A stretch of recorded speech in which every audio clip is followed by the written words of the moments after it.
Donc bonsoir à tous et bienvenue pour cette conférence. Ce soir, nous aborderons le processus initiatique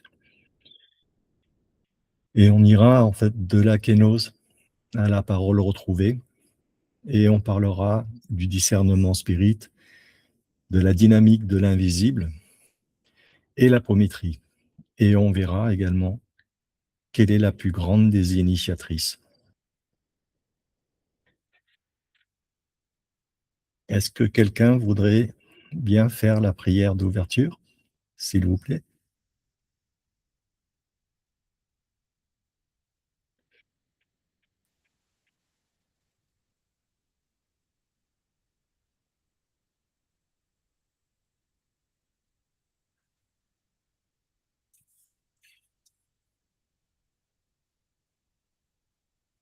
Alors, je vais vous prier de vous installer confortablement, de vous caler sur votre assise, de respirer profondément. Les pieds sont posés au sol. Laissez monter l'énergie de la terre au travers des racines qui sortent de vos pieds et descendent profondément jusqu'à l'intérieur de la terre. Sentez parallèlement à cela la descente de cette énergie céleste qui passe par votre chakra coronal et descend le long de votre colonne vertébrale. Ces deux énergies, telluriques et cosmiques, se rejoignent en votre centre, en votre cœur, et font grandir cette lumière intérieure de plus en plus grand.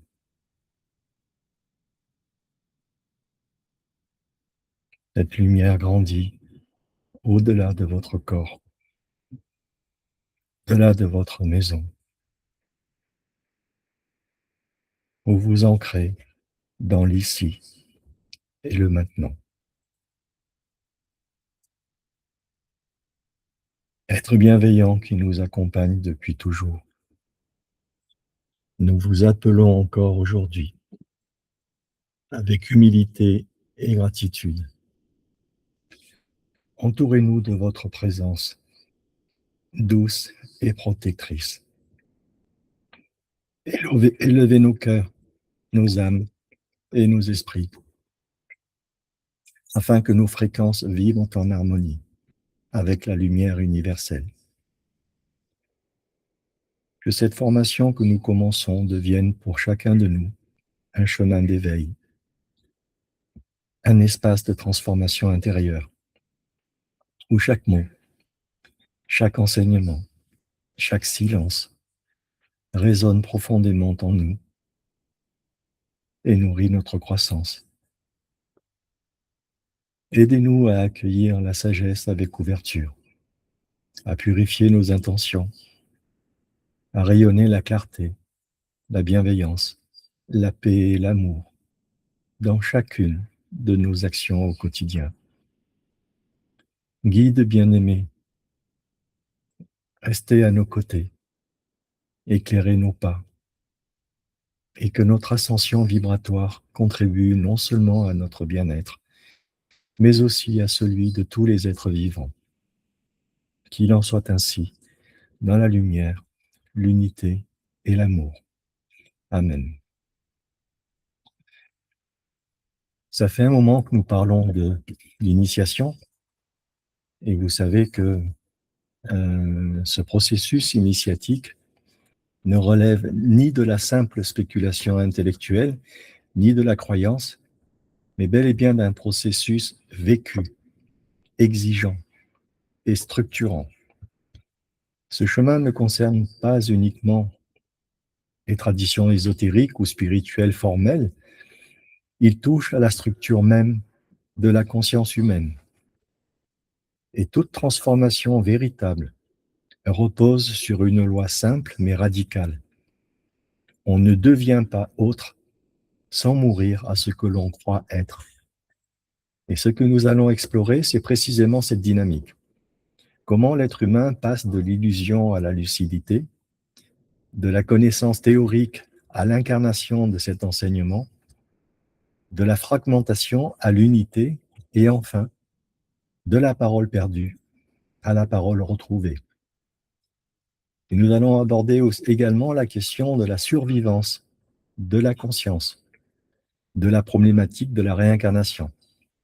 Et un point également essentiel pour les spirites, le discernement que nous devons avoir dans les contacts avec l'invisible, la protection qu'il faut poser contre les influences inférieures, et on continuera à explorer en surface l'apométrie comme un outil thérapeutique et spirituel.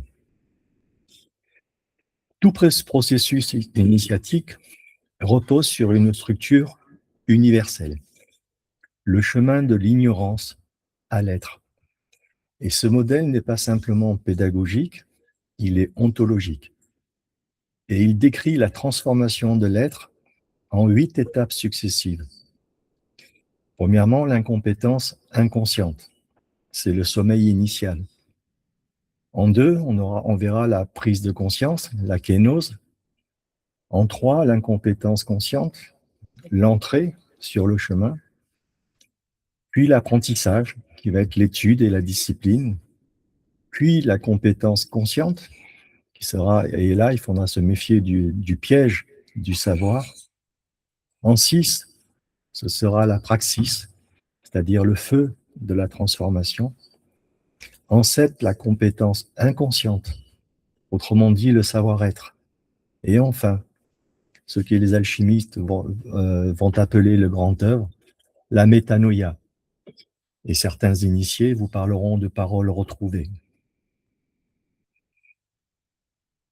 Au départ, l'homme est endormi.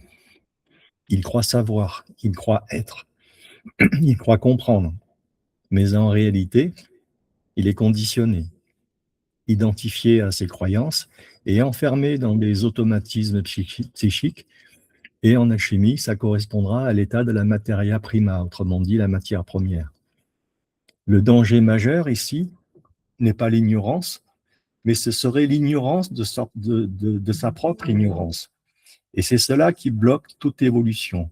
Dans le cas le plus extrême, la personne qui est dans cet état-là est persuadée d'être dans le vrai. Il est persuadé de savoir alors qu'il est dans l'erreur, et c'est le piège le plus puissant qui est tendu par notre ego.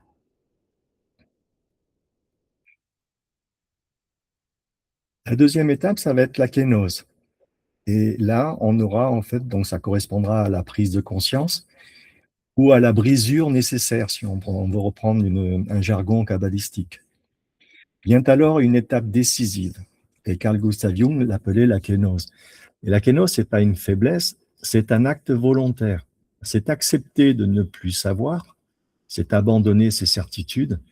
Autrement dit, faire le vide, vider sa coupe, parce qu'on ne peut pas remplir quelque chose qui est déjà plein. Donc, il va falloir faire le vide. Certaines traditions appellent cela la mort du vieil homme. Ça correspond à la phase du solvay alchimique, et c'est la confrontation avec son ombre. Sans cette étape, rien ne peut commencer.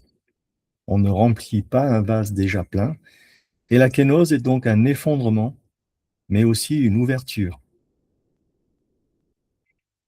Après la chute des illusions, on va arriver à une phase où l'incompétence va devenir consciente.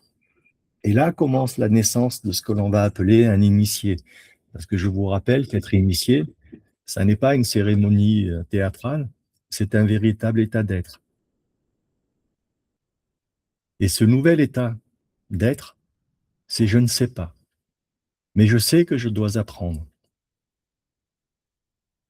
L'initié est en effet celui qui ne sait pas, mais c'est celui qui va accepter de travailler à son amélioration personnelle, travailler à sa transformation. Et là va commencer l'étude, la discipline et l'observation de soi. Mais attention, à ce stade, on peut accumuler énormément de connaissances, en réalité de savoir, sans véritable transformation.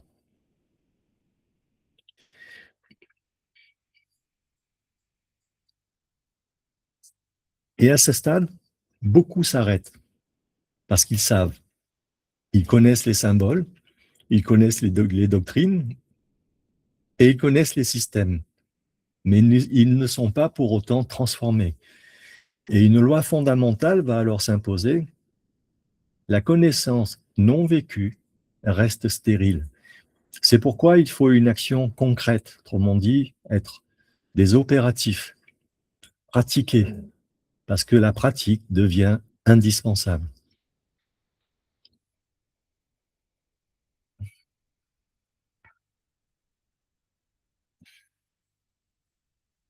La phase suivante est celle de la praxis. Ça correspond au feu de la transformation. Une transformation réelle va passer par la répétition en fait des gestes et par une discipline. D'où l'importance pour un esprit en apprentissage de passer par le stade de l'incarnation. Cela implique donc de rectifier ses pensées, de maîtriser ses émotions et d'aligner ses actions. C'est ici que s'opère la véritable transmutation, non pas dans des idées, mais dans notre manière d'être. L'étape suivante, ce sera celle du savoir-être, c'est-à-dire une compétence qui va devenir naturelle. Autrement dit, en fait, on ne s'en rend même plus compte que on fait les choses, on les fait simplement. À force de pratique, en effet, l'effort va disparaître et l'être devient naturellement aligné. Ce n'est plus une discipline, ça devient alors une seconde nature parce que le geste aura été intégré. On entre alors dans une cohérence intérieure, une stabilité vibratoire et une présence. C'est le début de l'élévation véritable.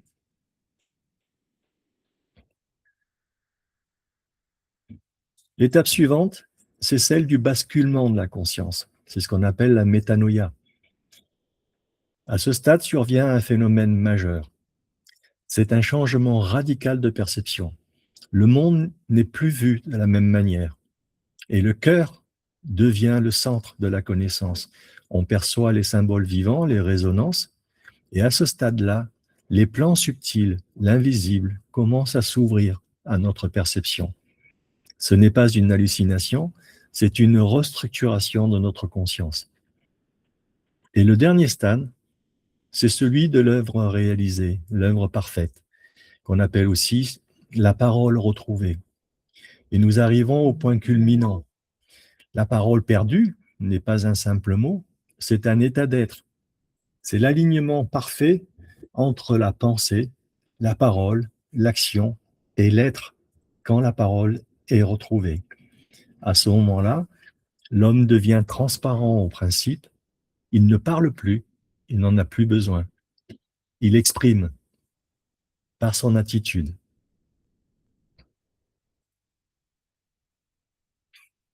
Et revenons sur ce que nous avions déjà abordé dans un précédent module, la construction du temple de Salomon. Salomon lance en effet la construction du premier temple de Jérusalem sur la base des plans confiés par Dieu lui-même à son père, le roi David. Et pour cette tâche, il engage un architecte du nom de Hiram Abi. Les textes vous parleront de Hiram Abif, mais il est important de l'écrire Hiram Abi pour sa symbolique. Fin de la parenthèse. Et sous la conduite de cet architecte, les ouvriers du chantier vont être répartis selon leurs qualifications, en 3 catégories. On va trouver les apprentis, les compagnons et les maîtres. Et chaque caste va être payé selon un mot de passe qui va être donné à la fin de la journée de travail par le contremaître. Et ce mot de passe va définir la catégorie d'appartenance de l'ouvrier et donc, en conséquence, son salaire. Bien sûr, la nature humaine étant ce qu'elle est, 3 mauvais compagnons vont vouloir extorquer à Hiram le mot de passe des maîtres afin d'être payés davantage. Ils échouent et ils tuent alors l'architecte. Et dans la hâte, ils vont enterrer rapidement sa dépouille dans une clairière proche. Et alors, en fait, le chantier étant arrêté, 9 maîtres vont partir à la recherche de l'architecte qui fait défaut. Et ils vont retrouver en fait la dépouille de cet architecte sous la terre fraîchement retournée. Mais quand ils essaient de relever la dépouille, le cadavre de l'architecte, alors une phrase nous est dite, la chair quitte les os. Et on va plonger, si vous le voulez bien, dans le symbolisme profond du grade de cette légende, et plus particulièrement dans l'épisode central de la mort et de la résurrection d'Hiram, pour en extraire la substantifique moelle. Et chaque détail de ce récit est en effet chargé de signification initiatique et spirituelle profonde. Comme vous le savez maintenant, on va plutôt s'intéresser au décryptage de cette légende au dernier niveau de lecture, c'est-à-dire le SOD. Et l'une des méthodes justement pour comprendre ce niveau de lecture, c'est de ramener tout ce qui se passe et tous les acteurs à l'intérieur de nous-mêmes. Donc cette légende n'est pas à prendre au sens littéral, elle symbolise en réalité la mort de l'ego et des attachements matériels. L'initié, et je rappelle encore une fois qu'être initié est un état d'être, l'initié est confronté à la nécessité de se détacher des formes superficielles de l'existence afin de pouvoir accéder à une réalité plus profonde. La chair, ce sont les désirs, les passions et les attachements terrestres. Les os représentent notre structure intérieure, notre essence fondamentale, et ce qui va rester après avoir dépassé les illusions, c'est-à-dire la substantifique moelle. Après la mort d'Hiram, cette mort va refléter la mort intérieure, nécessaire pour atteindre une forme supérieure de conscience. Et dans la lecture mystique, ces 3 mauvais compagnons sont en réalité le symbole de 3 aspects destructeurs de notre propre psyché personnelle. L'ignorance tout d'abord, ou l'aveuglement intérieur, ensuite la passion, c'est-à-dire l'ego complètement débridé et non contrôlé, et la peur, ou le doute paralysant. Et il faut prendre conscience que au quotidien, ces 3 forces cherchent à éteindre en nous notre lumière divine en nous éloignant de notre centre lumineux. L'initié va donc apprendre à reconnaître ses forces, à les museler et à les transcender. Je vous disais que à la disparition de l'architecte, 9 maîtres partent à la recherche de Hiram. Ils retrouvent la dépouille et ils le relèvent d'une manière particulière, on ne rentrera pas dans le détail, et cette manière symbolise la solidarité et l'effort collectif. Mais elle symbolise aussi les étapes de l'éveil intérieur. Chacun de ces 9 maîtres peut être vu comme un aspect de la vigilance, de la sagesse, ou bien encore de la maîtrise de soi que l'initié doit intégrer en lui. Le relèvement d'Hiram symbolise la renaissance intérieure, où l'initié se reconnecte à son maître intérieur, celui qui est pur, qui est lumineux et éternel. Le maître intérieur, c'est l'archétype de l'homme accompli. Il représente notre conscience éveillée, le noyau de sagesse et d'équilibre qui guide chacune de nos actions. Ce maître, que nous avons tous, est immortel et lumineux, au-delà de nos désirs et de nos peurs. Ce grade de maître enseigne que la vraie maîtrise n'est pas celle des autres, mais celle de soi-même. Et cette maîtrise passe par une purification intérieure. Et le réveil de cette lumière divine, déjà en nous, c'est en définitive ce que nous délivre ce grade. Et c'est l'allégorie d'un soi supérieur, celui qui est défini par Carl Gustav Jung, cette partie de nous qui reste immuable et radieuse, même face aux épreuves. Et quand on étudie la légende de Hiram Abi, comment ne pas faire le parallèle avec ce que la science quantique explore aujourd'hui, avec la théorie du maître intérieur, notre propre double quantique dont parle Jean-Paul Garnier-Mallet. Pour ce physicien et chercheur français, qui est Jean-Paul Garnier-Mallet, nous avons un double de nous-mêmes. Et ce double se trouve non pas sur notre plan physique, mais il se trouve dans le monde invisible. Et ce double, nous pouvons le contacter à tout moment.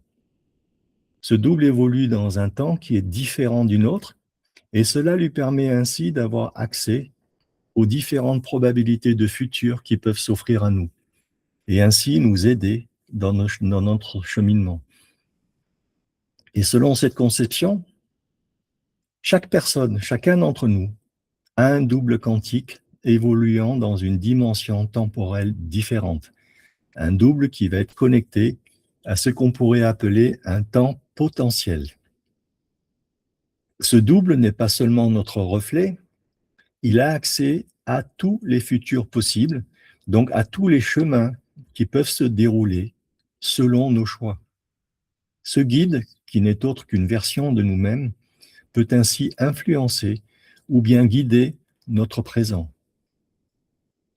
Selon Garnier-Mallet, le double agirait selon une logique qui dépasse le temps linéaire tel que nous le connaissons, et cela selon trois principes. Le premier, c'est le temps potentiel. Notre double évolue dans un espace-temps où tous les futurs possibles coexistent. Le deuxième principe, c'est l'observation et le conseil. En nous connectant à notre guide intérieur, ça se fait par la méditation, par l'intuition ou par un état modifié de conscience, nous allons pouvoir ainsi recevoir des informations sur les meilleures directions que l'on peut prendre. Le troisième principe, c'est celui du choix et de la responsabilité. Ces informations n'imposent jamais nos décisions, mais elles peuvent illuminer notre chemin à l'image d'un phare intérieur. Et si on compare ces deux notions qu'on vient d'aborder, le maître intérieur de la tradition initiatique, ou bien le double de Garnier-Mallet, on voit qu'ils convergent sur un point essentiel. Ils représentent tous deux une instance supérieure à l'intérieur de nous, plus lucide, plus vaste, davantage capable de voir plus loin que notre mental quotidien. Et voici les questions que je me pose à titre personnel sur ces deux concepts, celui de maître intérieur et de double quantique. Quant à sa nature, est-ce un principe spirituel intemporel ou bien est-ce un autre moi évoluant dans un temps non linéaire, selon la définition de Garnier-Mallet? Sur sa fonction et son mode opératoire, s'agit-il d'éveiller notre conscience vers la sagesse ou bien alors peut-on anticiper les futurs et ainsi orienter les choix? Et comment procéder? Cela relève-t-il de l'initiation et du travail symbolique ou bien s'agit-il de travailler sur l'intention de nous connecter à ce guide, par exemple avant de nous coucher tous les soirs? Ça pose également la question du rapport au temps.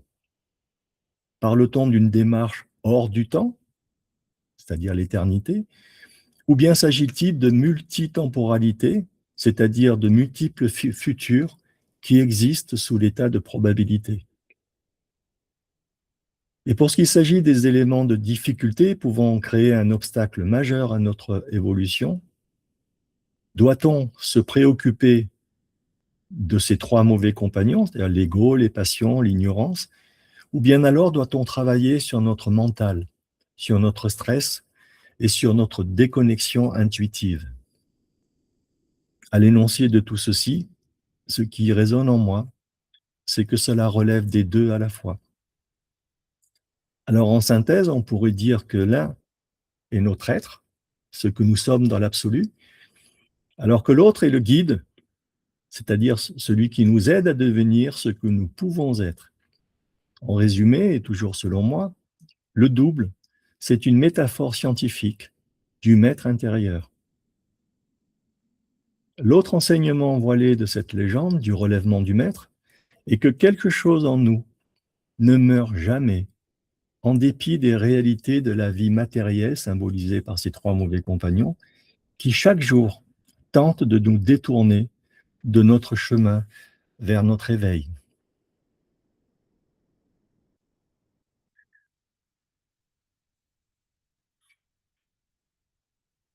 Étudions maintenant la survivance de la conscience.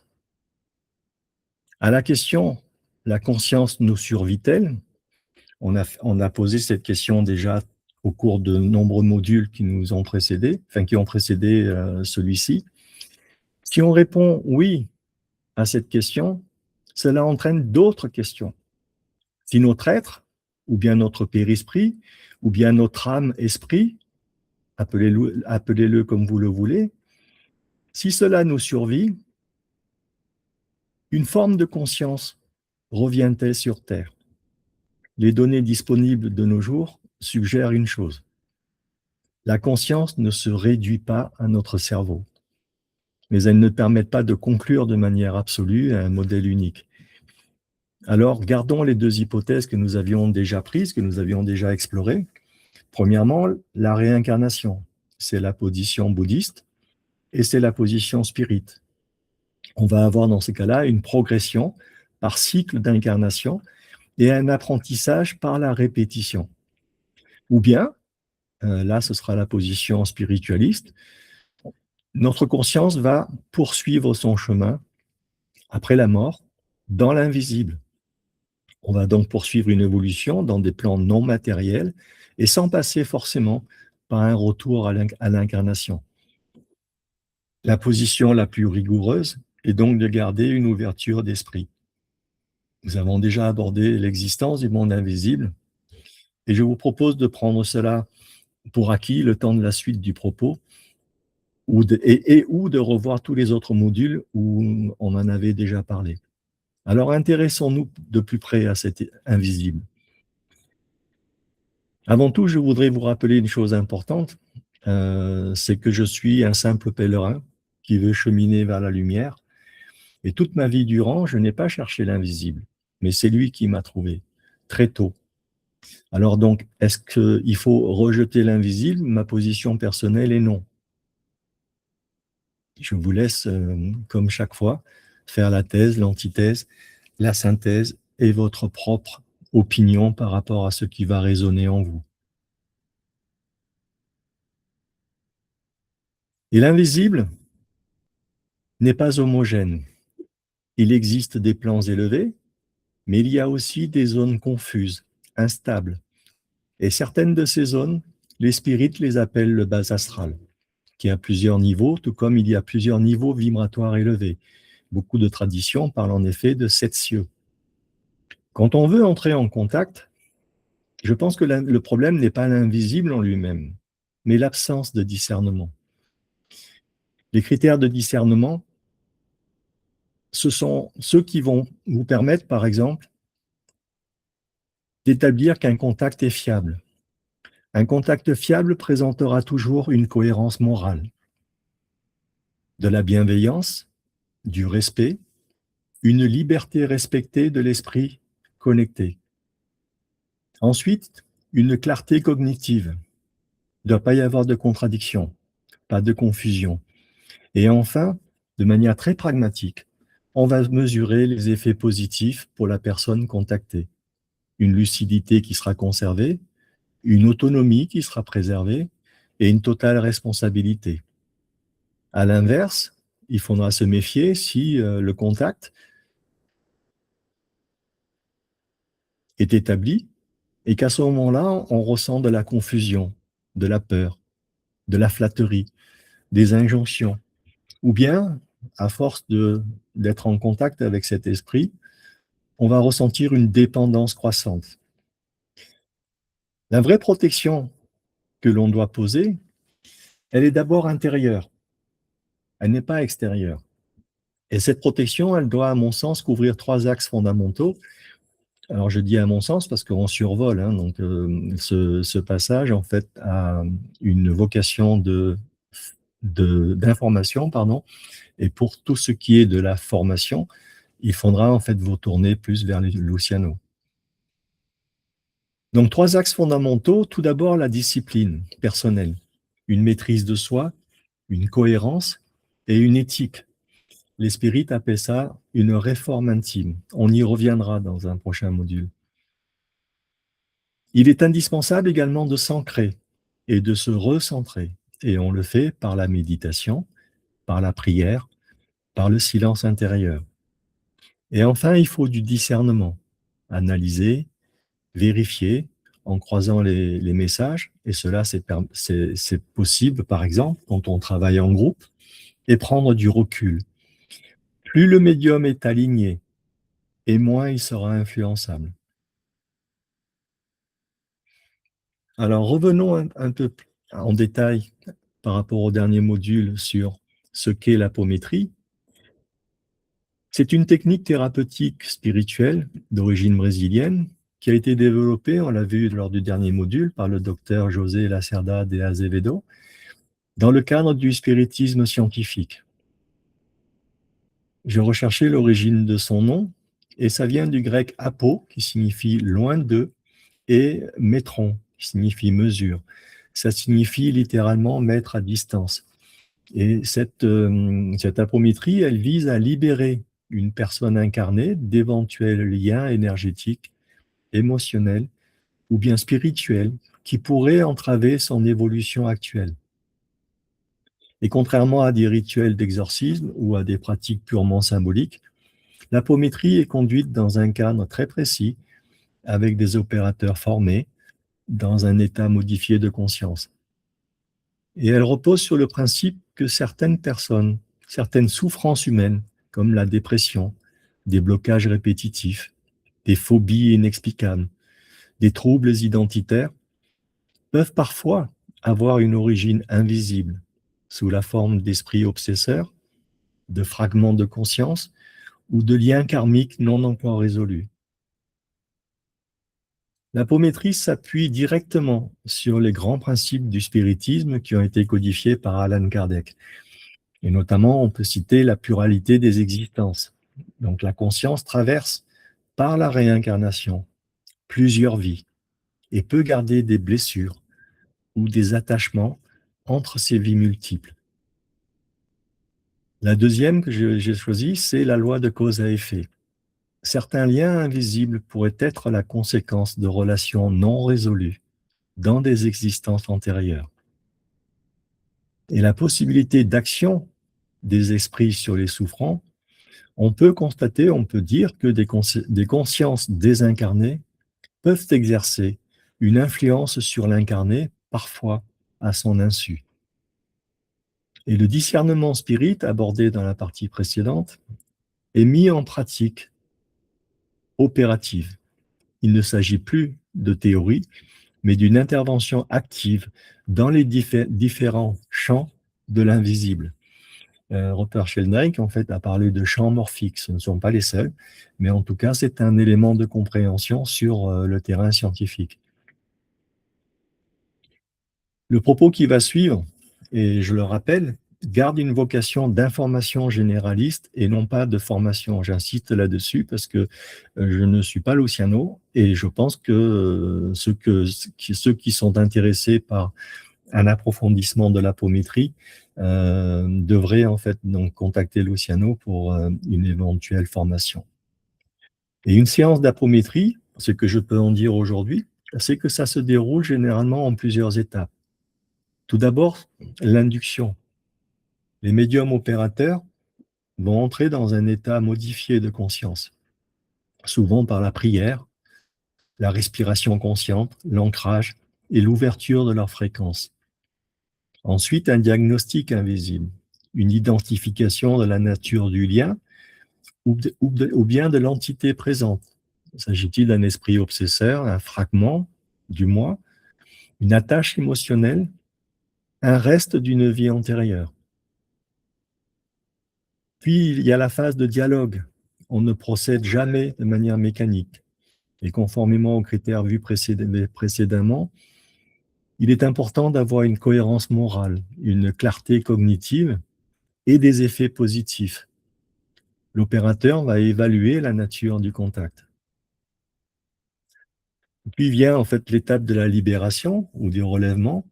L'entité ou le fragment va être guidé vers sa propre évolution personnelle, toujours dans un esprit de bienveillance et de charité. Il s'agit d'aider et non pas de chasser. C'est important. Pour moi, je trouve que euh, la séance d'apométrie est beaucoup plus charitable qu'un simple exorcisme, par exemple. Pour cela, on va utiliser énormément des techniques comme la visualisation créatrice, appuyées par des impulsions ou bien des pulsations énergétiques qui vont être générées par des claquements de doigts et qu'on pourra rapprocher au coup de maillet répété dans certaines cérémonies initiatiques, si vous voyez ce à quoi je fais référence. Et enfin, pour la libération, le sujet va être recentré, il va être ancré. Et quand je parle de sujet, je parle de la personne qui va être traitée en apométrie. Et à la fin de la séance, des protections lui seront posées dans les champs invisibles.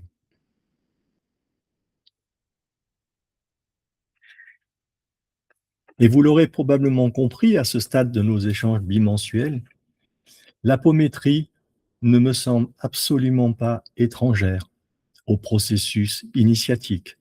Bien au contraire. Et c'est pour ça qu'on en parle.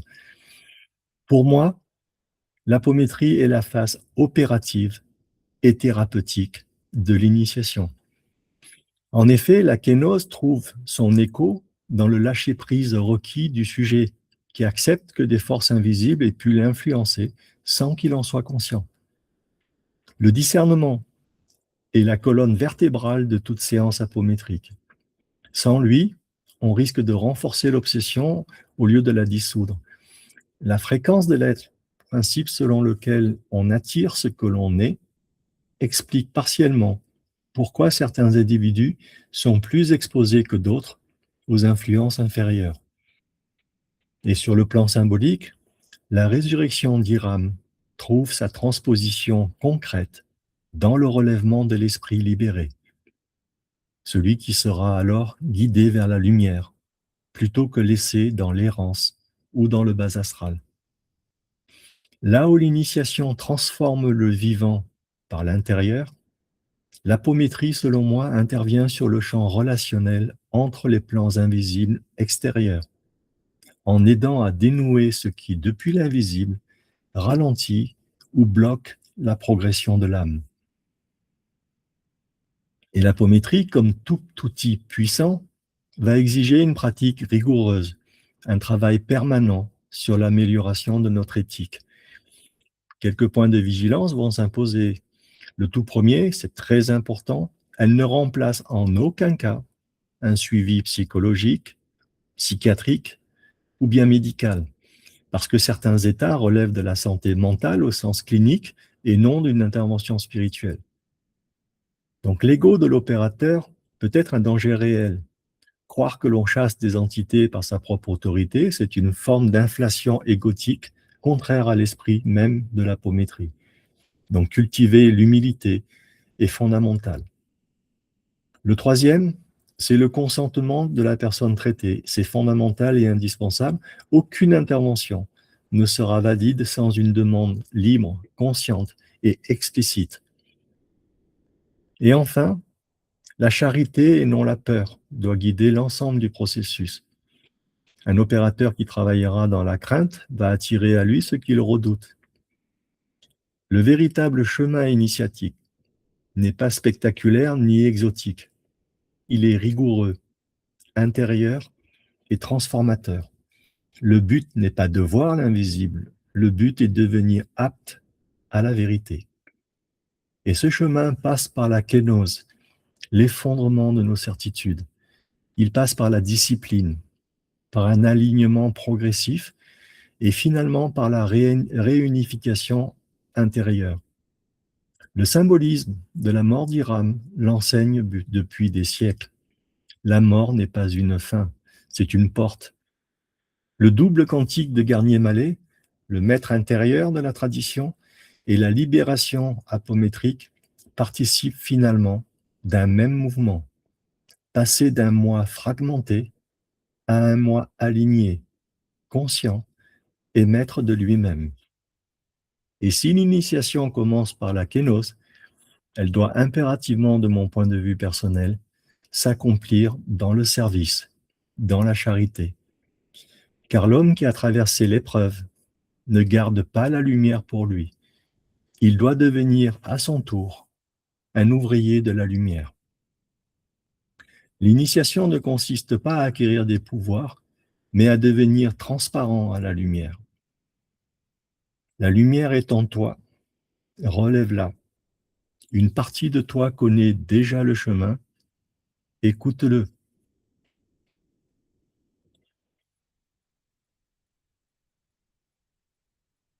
Et si la plus grande des initiatrices n'était pas une loge, un maître intérieur ou extérieur, ou encore un rituel, mais la vie elle-même?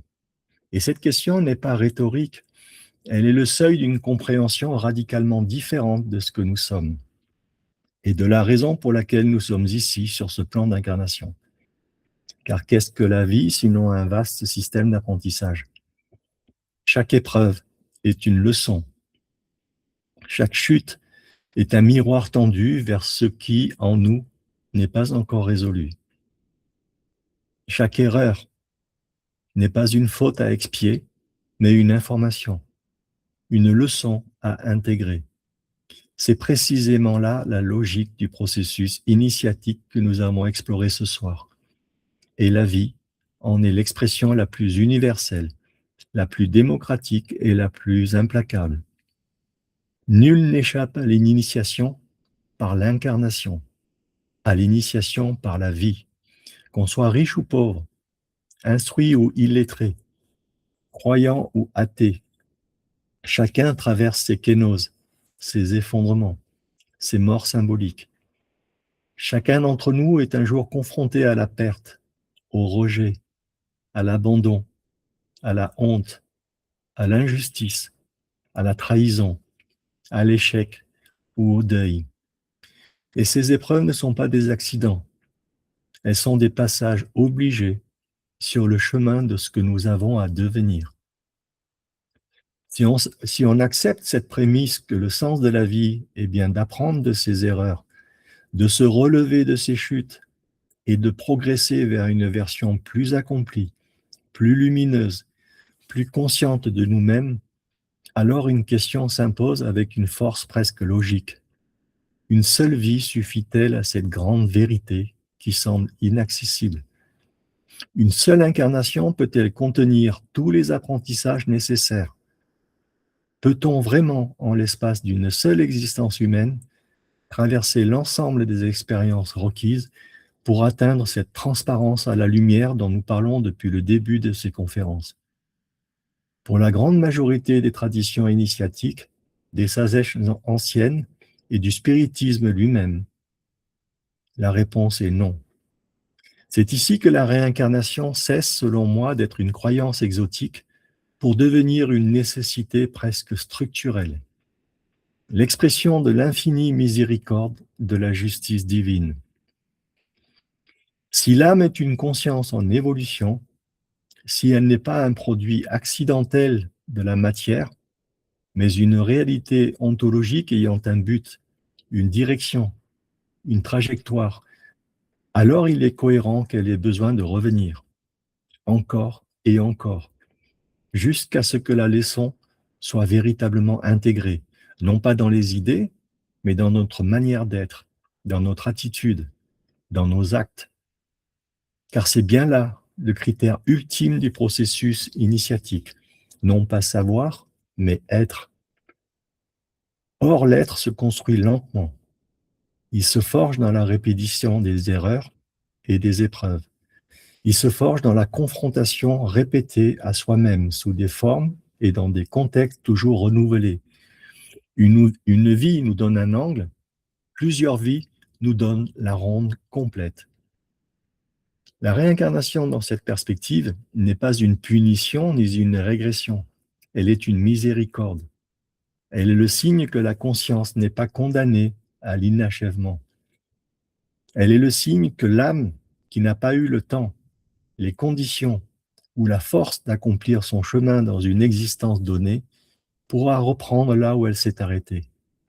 Le cosmos, dans sa logique profonde, ne gaspille rien. Chaque incarnation est donc une nouvelle version de l'initiation, un nouveau seuil, une nouvelle kénose possible, un nouveau cycle, sommeil de la mort apparente, brisure, apprentissage et transmutation. Chaque fois, l'âme revient avec quelque chose qu'elle n'avait pas avant, même si on n'en avait pas conscience. Ce quelque chose s'appelle la mémoire de l'être, non pas le souvenir des faits, mais la sagesse accumulée, inscrite dans la structure même de la conscience. C'est pourquoi certains enfants semblent porter une vieille âme. C'est pourquoi certaines rencontres ont la force de la reconnaissance. C'est pourquoi certaines peurs, certains dons, certaines inclinations inexplicables semblent précéder l'expérience de cette vie. Ce ne sont pas des coïncidences. Ce sont les traces d'une initiation passée, les cicatrices lumineuses d'une âme qui a déjà cheminé. Et ce cheminement a une direction. Il n'est pas circulaire. Il se fait en spirale, une spirale initiatique, ascendante. À chaque tour de spire, on passe par les mêmes thèmes fondamentaux. L'ego, la peur, le désir, la relation à l'autre, la relation à soi, mais à un niveau de conscience plus élevé, avec une plus grande capacité d'intégration, une plus grande finesse de discernement. C'est ça, la progression des âmes que le spiritisme décrit avec une telle précision. Et vient alors un moment, et c'est peut-être cela le véritable horizon de tout processus initiatique, où l'âme a assez appris, assez souffert, assez aimé, assez transmuté pour ne plus avoir besoin du plan dense de l'incarnation afin de progresser. Elle a atteint ce que la tradition primordiale appelle la maturité spirituelle, non par la perfection froide, mais par l'alignement profond entre ce qu'elle est, ce qu'elle sait et ce qu'elle fait. Et c'est à ce moment-là que la réincarnation obligatoire devient alors facultative, puis finalement, elle finit par cesser. Non parce que l'apprentissage est terminé, parce qu'il ne l'est jamais, même dans les plans supérieurs, mais parce que le niveau de fréquence de l'âme n'est plus compatible avec la densité du monde matériel. L'âme est alors prête à passer au palier vibratoire suivant. Elle a fait sa part ici, dans ce laboratoire extraordinaire qu'est la Terre. Alors, dans l'attente de ce moment, revenons, revenons encore et encore, sans honte, sans lassitude, sans peur. Revenons avec la conscience que chaque chute est une grâce de Dieu déguisée, que chaque erreur est une information précieuse, que chaque relation difficile est un miroir offert à l'âme elle-même. Revenons avec l'intelligence que malgré les apparences, la vie ne veut pas et ne fait pas de mal, elle nous fait grandir. La grande initiatrice n'a pas besoin de rituels, elle n'a pas besoin de temple, elle n'a pas besoin de grade. Elle opère dans le quotidien le plus ordinaire, dans la maladie qui nous oblige à nous arrêter, dans l'échec qui nous force à nous réinventer, dans la perte qui nous enseigne le détachement, dans l'amour qui nous apprend à nous ouvrir malgré nos peurs. Chaque jour vécu avec conscience est un degré de plus dans la loge universelle de l'existence. Et si l'apométrie libère les liens entre les vies, si le discernement spirit protège le voyageur de l'invisible, si le maître intérieur guide depuis les profondeurs de l'être, c'est pour permettre à ce processus de se déployer avec moins d'entraves, avec plus de clarté, plus vite et plus profondément. Tous ces outils ne sont que des serviteurs d'un seul et même mouvement. L'âme qui veut se connaître et qui, en se connaissant, va se libérer. Alors oui, revenons encore et encore. non par contrainte cosmique, mais par amour de cette grande lumière que nous n'avons pas encore atteinte. Non par peur de l'échec, mais par fidélité à ce que nous pressentons pouvoir devenir. Jusqu'au moment où, enfin, nous serons prêts à franchir le prochain seuil. Non plus une mort, non plus une naissance, mais une élévation. La vie est le plus grand des temples, l'épreuve le plus fidèle des maîtres, et l'âme qui revient encore la plus courageuse des initiés. Je vous remercie pour votre attention et j'attends vos observations et vos éventuelles questions.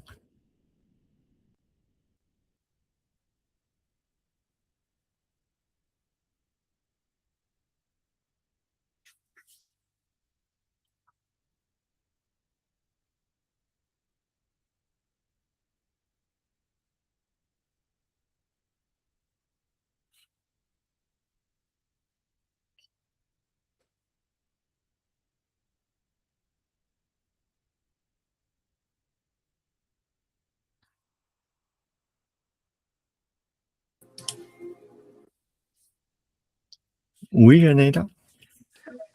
Bonsoir à tous. Philippe, juste un petit mot pour te remercier pour cette session qui était extrêmement claire, comme d'habitude. Voilà. Merci.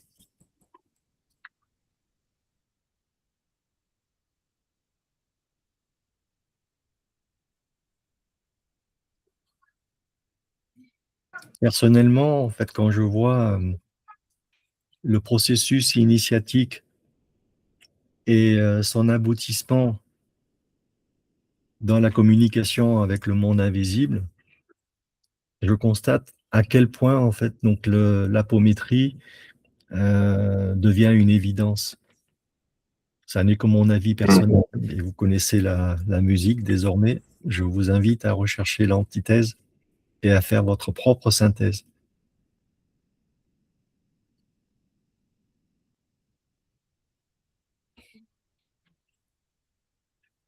Effectivement, je ne sais pas si on m'entend ce soir, c'était un peu compliqué avec le micro. Je t'entends, enfin nous t'entendons, je pense. Ah, superbe, super, parce que j'ai mis un petit moment à le rétablir. C'est un sujet qui est très très vaste, qui demande effectivement à se replonger dans la lecture, bien qu'effectivement nous avons de part et d'autre des expériences et des enseignements, bien sûr, qui sont convergentes, mais c'est une synthèse en soi. Pardon? C'est une synthèse en soi-même. Oui. Une vaste synthèse.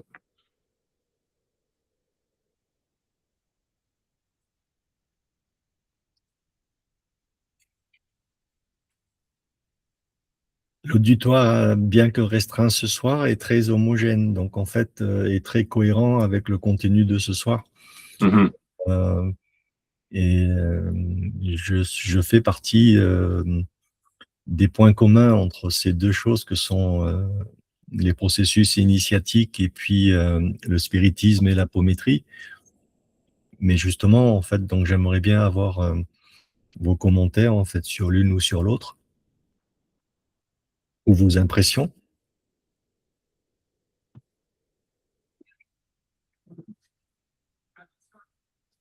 C'est un terme que j'avais entendu, mais je ne connaissais pas les tenants et les aboutissants.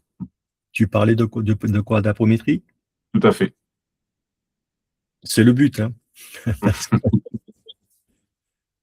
Certaines populations, par exemple, enfin, un petit groupe, en fait, ne pourra pas comprendre, en fait, tous les tenants et aboutissants de ce que j'appelle une initiation rituelique. Et de l'autre côté, en fait, donc, l'apométrie est une expression concrète de ce qui est abordé, en fait, de manière spéculative dans certains endroits, ou bien opérative quand on parle, par exemple, dans le dernier module de ce qui se passe dans les ateliers des chevaliers élus Cohen. ou bien des martinistes, ou bien dans certains ateliers dits supérieurs.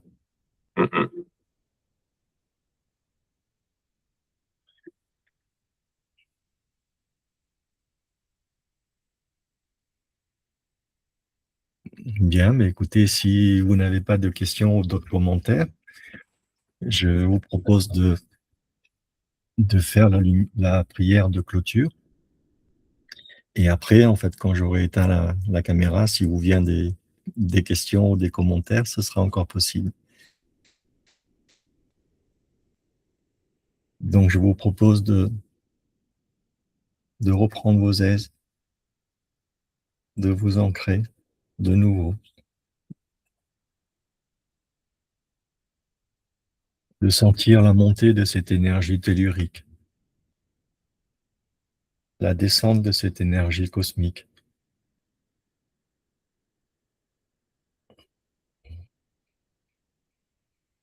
Par la respiration, l'inspire et l'expire. Vider ce qu'il y a lieu d'être pour laisser la place à cette montée vibratoire.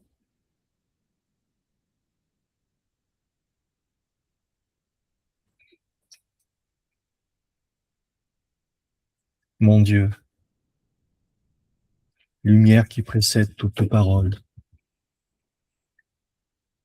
source dont nous venons et vers laquelle nous retournons, nous te rendons grâce pour ce moment de partage, pour les mots qui ont cherché la vérité, pour les silences qui l'ont parfois trouvé. Que ce qui a été semé ce soir ne reste pas dans l'intelligence seule, mais descende dans les cœurs, et de là, dans nos actes quotidiens. Que chacune et chacun de nous reparte avec ce qui lui appartient, ce que son âme était prête à recevoir, au point exact de son chemin personnel d'évolution. Que nos erreurs passées soient reconnues comme des nécessités d'évolution. Que nos chutes soient honorées comme des seuils de passage. Et que chaque vie traversée, celle-ci et celle à venir, soit vécue avec un peu plus de conscience, un peu plus d'amour, un peu plus de lumière. Pour celles et ceux d'entre nous qui luttent encore, que la kénose ne soit pas vécue comme un abandon, mais comme une ouverture. Pour ceux qui portent des liens invisibles, que vienne la libération juste, dans le temps juste et par la grâce juste. Et pour nos frères et sœurs désincarnés, celles et ceux qui voyagent entre les plans, celles et ceux qui cherchent encore leur chemin dans l'ombre, que leur soit accordée la lumière qu'ils sont capables de recevoir. Que chaque âme présente ici, incarnée ou non, reparte un peu plus proche de ce qu'elle est vraiment. Ainsi soit-il.